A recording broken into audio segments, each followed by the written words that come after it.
Hello everyone and welcome back to some new Super Mario Bros Wii without touching the ground. This is part 3, so let's go! Now, we're going to be starting off with the mini boss of World 6 today. If you missed the last couple of episodes, we tackled 6-1 and 6-3. Links to those will be in the top right corner. So without further ado, let's start off with the mini boss. Now, the whole gimmick of this level is a giant skewer. And it looks scary, but if you are hugging the wall on either side, the hitbox won't hit you. So you will be able to survive even in spaces where it looks like you shouldn't. So that's going to help us a lot when going up this tower. Sadly, it doesn't get us through the entire thing, and we need a little bit of precise platforming as well. Now, you might be wondering why we need Mini Mario, but that's a little bit later in the stage. Now, a little bit up ahead, you can actually see a little part of precise platforming that involves some pipes. Now, there are some cannon pipes, and we are required to take them, well, if you don't want to touch the ground, because you actually have to do a wall jump off the pipe that's on the top. And thankfully that prevents you from touching the ground, so we can move on. And now we can finish our way up. And this is why we needed Mini Mario. Now, for this little section, it's a lot easier with Mini Mario, where we can actually hit an invisible block, and then we can make our way up. Now you're probably wondering, why do we need to go up? Well, in the ceiling, there's a hidden pipe, and it makes getting to the door a lot easier, and a lot less risky. Also, we can put Luigi in a bubble up here, and it's completely safe because the entire place is covered in brick blocks. We fall down while holding up, and we have a meta press in order to actually open the door. And now we have Morden, and this is why we need Mini Mario, because he's on ground, so we have to be in the air during his invulnerability phases. So we have to do some nice platforming on the side of the wall while he's in that phase. But thankfully we're able to knock him out. One meta press later in order to activate the cutscene. And there we go. The mini boss is done. But it doesn't get much better from here, because now we have 6-5, which will be basically all RNG. Because who doesn't like RNG? And you're probably wondering why. Well, it's because this stage has a giant porcupuffer, and it's not that friendly. So let's go. So the first thing that we're going to do is we're going to propeller with Luigi onto some blocks and put Mini Mario in a bubble. Next, we're going to do some nice platforming with Luigi on top of blocks, on top of ledges, and go ahead and land directly on top of these bricks. Next, we're going to take Mini Mario and switch to him. Bounce off Luigi, put him in a bubble, and then do some more platforming. Now, most jumps can be made with Mini Mario. The jump a little bit ago did require propeller Luigi, but we do want Luigi for a little bit up ahead. We can make our way through here, and we can walk on water while we do some nice wall jumps. Now, this is why we wanted Luigi, because when we're on a ledge, we jump slower, or our horizontal distance is nerfed. So what we're going to want Luigi for is some horizontal distance with his propeller. And now here we're going to want him for something different. Mini Mario's horizontal distance, because by popping him out of a bubble, he can actually get them really far. And now we need to swim through this tunnel, which we pretty much require Mini Mario for, and then we can go ahead and get the secret exit. Now, the secret exit isn't that hard to get. I just recommend doing it with Propeller Luigi, because you know he has more hit points. We can go ahead and hit the block, and then we can climb up the vine. And now here, while most of the ground is semi-solid platforms, what's the fun in that? We're going to be getting this section without the semi-solid platform that's stretching from here all the way to the flagpole, just by platforming across these two flying question mark blocks. And with that, 6-5 is done.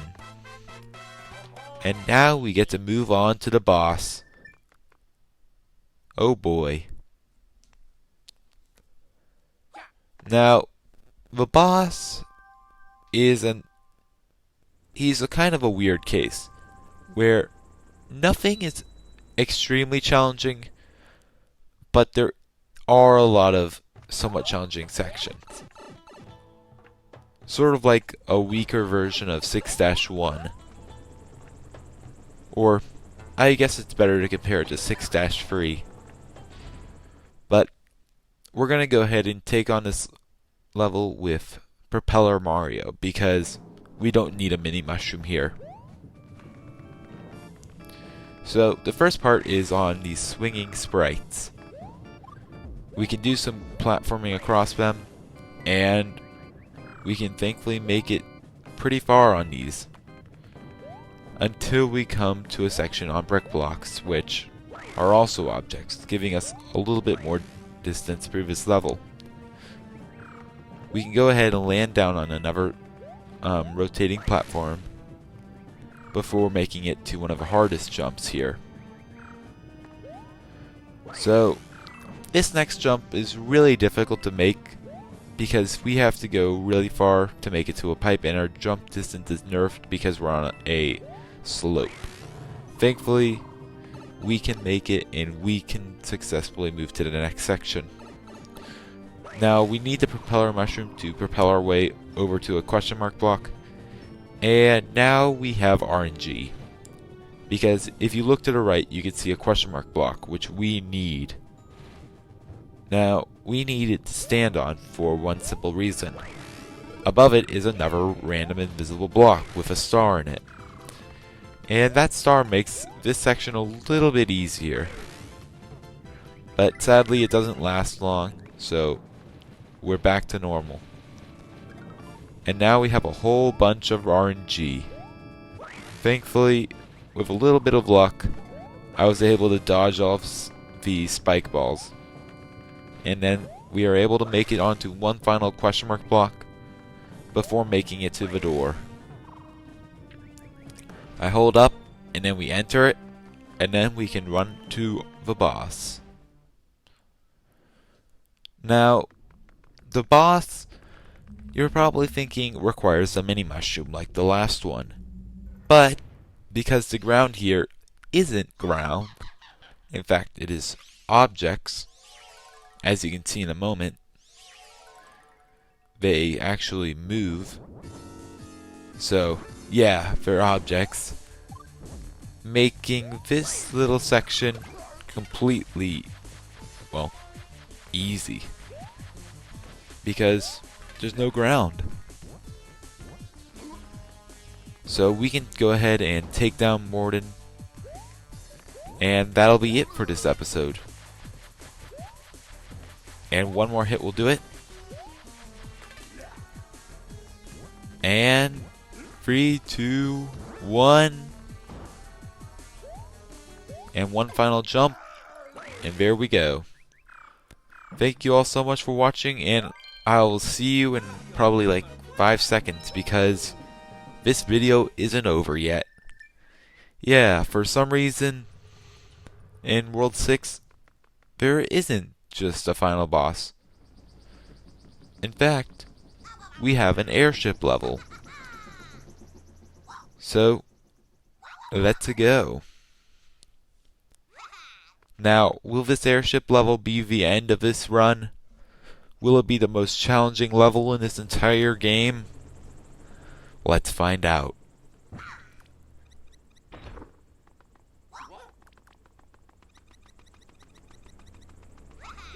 Without further ado, 6-airship.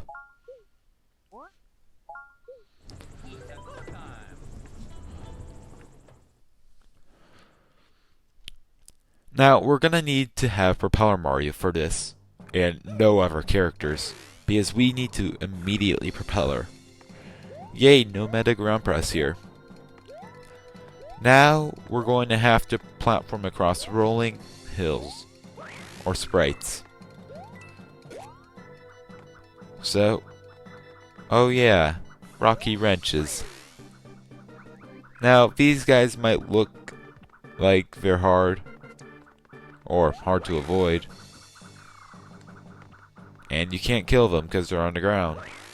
But in actuality, they're not that bad.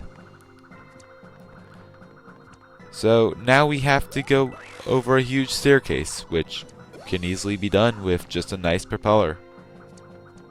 So, yeah, this level isn't that bad. Oh, and if you're wondering, those orange crates don't count as ground because they're breakable, meaning they're actually objects. Here we have to be sure to propeller so that way we don't land on that little hangar or floating platform, attached platform.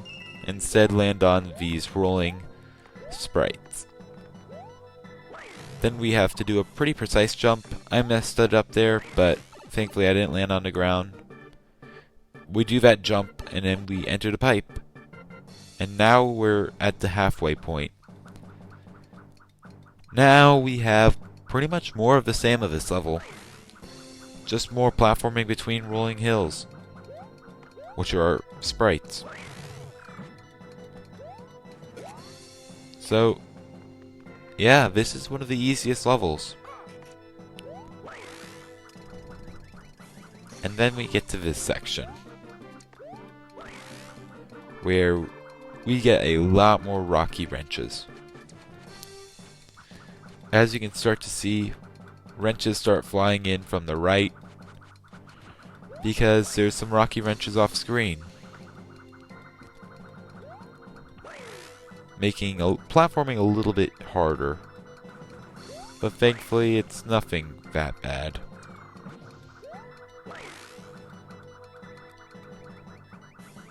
We just have to make our way across these rolling sprites. And that's gonna be it. Now all we have to do is fight Bowser Jr., which can actually be kind of annoying because I'm not going to be touching the ground in the clown car either, except to leave the bottom of the screen, of course. Now, this isn't actually ground anyways, so I don't actually have to do that, because in the cutscene the ground falls away, revealing that it's actually an object. So, yeah, this is a completely safe fight.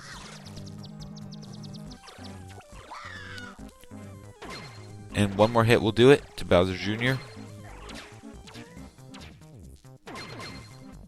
We just have to launch him directly into the electricity.